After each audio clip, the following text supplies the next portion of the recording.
Manfaat 3. Pemantau kebiasaan itu memuaskan. Ini manfaat paling penting di antara semua. Memantau kebiasaan dapat menjadi bentuk ganjaran tersendiri. Anda bisa merasa puas ketika menilang sesuatu dari daftar, melengkapi isian dalam catatan olahraga, atau menyilang tanggal pada kalender. Anda bisa merasa puas ketika melihat hasil-hasil Anda tumbuh, ukuran portofolio investasi, panjang naskah buku, dan kalau Anda merasa puas, besar kemungkinan Anda untuk bertahan. Pemantau kebiasaan juga membantu Anda tetap berfokus. Anda akan berfokus pada proses, bukan hasil. Anda tidak terpaku pada bayangan tubuh yang suspek. Anda semata berusaha mempertahankan rangkaian kegiatan Anda dan menjadi orang yang tidak pernah melewatkan olahraga. Untuk ringkasnya, pemantau kebiasaan 1. Menciptakan petunjuk visual yang dapat mengingatkan Anda untuk beraksi. 2. Sesuai sifat dasarnya memotivasi karena Anda menyaksikan kemajuan yang Anda buat dan tidak ingin kehilangan jerih payah. Dan 3. Terasa memuaskan setiap kali Anda mencatatkan peristiwa sukses dalam kebiasaan Anda. Lebih lanjut, pemantau kebiasaan menyediakan bukti visual bahwa Anda telah memilih tipe orang yang ingin Anda tiru. Bentuk pemberian ganjaran langsung dan tersirat yang sangat menyenangkan. Anda mungkin penasaran, kalau pemantau kebiasaan sangat bermanfaat, mengapa saya harus menunggu begitu lama untuk membahasnya? Terlepas dari semua manfaat itu, saya baru membahasnya sekarang karena alasan sederhana. Banyak orang menolak gagasan memantau dan membuat pengukuran.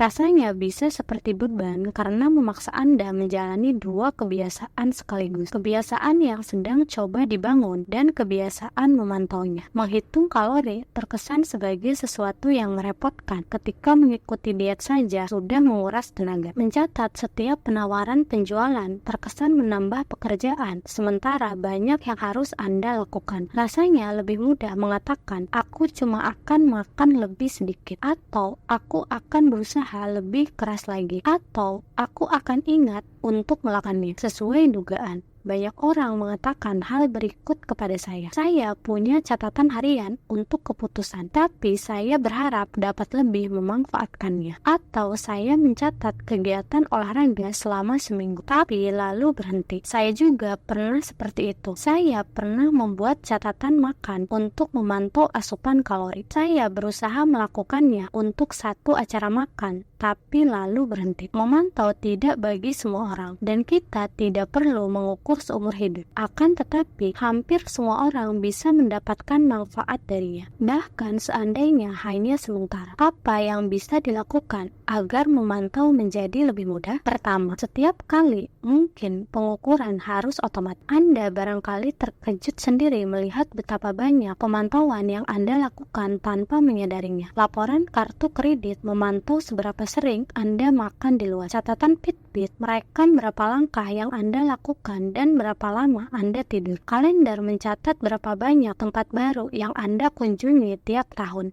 Begitu Anda tahu di mana bisa mendapatkan data, tambahkan catatan di kalender Anda untuk mengulasnya tiap minggu atau bulan, yang lebih praktis daripada memantaunya setiap hari. Kedua, pemantauan manual harus dibatasi hanya untuk kebiasaan yang paling penting. Lebih baik memantau kebiasaan secara konsisten daripada memantau 10 kebiasaan secara sporadis. Akhirnya, catatlah tiap pengukuran secara langsung setelah kebiasaan dilakukan. Penyelesaian perilaku adalah petunjuk untuk mencatatnya. Pendekatan ini memungkinkan Anda menggabungkan metode menempuh kebiasaan yang dibahas di bab 5 dengan memantau kebiasaan. Rumus untuk menempuh kebiasaan dan memantau kebiasaan adalah setelah dalam kurung kebiasaan saat ini, aku akan dalam kurung memantau kebiasaanku. Setelah meletakkan telepon sehabis melakukan penawaran penjualan, aku akan memindahkan penjepit kertas. Setelah menyelesaikan serangkaian latihan, aku akan mencatatnya dalam buku harian olahraga. Setelah menaruh piring di bak cuci, aku akan mencatat apa yang kumakan. Taktik-taktik ini dapat menjadikan pemantauan kebiasaan Anda lebih mudah. Bahkan seandainya Anda bukan tipe orang yang gemar mencatat perilaku sendiri, menurut saya pengukuran selama beberapa pekan akan membuka wawasan Anda. Selalu menyenangkan